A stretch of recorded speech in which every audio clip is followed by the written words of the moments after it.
Meanwhile, President Donald Trump set to announce new tariffs today. He's expected to roll out 25% tariffs on all steel and aluminum imports into the U.S., including from Canada and Mexico. And he says more tariff announcements could come later on this week. So let's bring in Kristin Myers. She is the editor-in-chief of ETF.com. Kristin, great to see you. What do we use steel and aluminum for, and how would Trump's tariffs impact American consumers? Would this happen right away? Yeah, so that's a really great question. The reality is that tariffs are not going to immediately impact consumers, mainly because a lot of companies that sell us goods have a little bit of a backlog, you can say. They have already some items already in their warehouses or in their stores that we're going to buy. However, down the line, we are going to see that tariffs will impact consumers as we essentially have to pay the cost of those taxes that those companies or those importers are paying. Now, when it comes to those steel and those aluminum tariffs that are essentially going to be levied against essentially all countries that are sort of importing or exporting rather that steel and that aluminum here to the United States, two things are going to happen. One, you're going to see a lot of domestic steel and domestic aluminum companies get a little bit of an advantage as you're going to start seeing consumers say, listen, we're not interested in paying these higher costs, and companies saying we're not going to pay these higher tariffs, and they start looking elsewhere for those products. Now, where is steel used? I mean, look no further than essentially the industrials, look no further than real estate. A lot of businesses, companies are being built off of steel and aluminum. A lot of products have steel and aluminum in them. And so we're going to see a lot of industries really being impacted. What about China, Kristin? I mean, they hit back on Trump's tariffs on Chinese goods with its own tariffs on U.S. goods. That takes effect today. And China's tariffs include a 15% levy on all imports of U.S. coal, liquefied natural gas, as well as a 10% tariff on American crude oil, agricultural machinery, and large engine cars. So at this point, is there any possibility that the U.S. and China could strike a deal? I mean, I guess there's always a possibility, but now we're really starting to see these tariffs take effect, and people are going to start to feel the pain.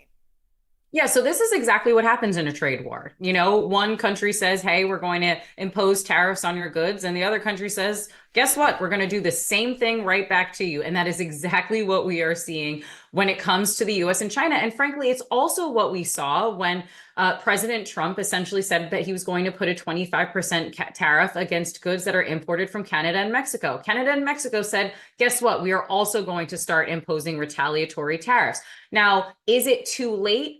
The answer is, of course, no. U.S. and China can always go back to the negotiating table and sort of cobble out some sort of trade deal. Who loses in some of these trade wars? Frankly, it's you, me, and also the consumers inside of China that are essentially going to lose because we have to pay the cost of some of these higher goods. Now, who's going to be impacted? You just named those industries. We've got coal, the energy industry, coal. We've got liquefied natural gas. These are all communities, lots of which who voted for President Trump, that are going to be impacted in states like West Virginia, for example. It's going to be those domestic industries that are going to be really hard hit as Chinese consumers say, we're not interested in paying higher prices for some of these goods. And it's going to be those Chinese importers that are going to say, we are going to find our energy resources from elsewhere. Yeah, another interesting move from the president that we want to ask you about, Kristin, is that he ordered the U.S. Treasury to stop minting new pennies, claiming producing the 1-cent coin costs more than it's worth. What's going on here? You know what? This is actually a great idea, I have to say. I'm very on board for stopping the minting of the U.S. penny because it costs almost 4 cents to make 1 penny.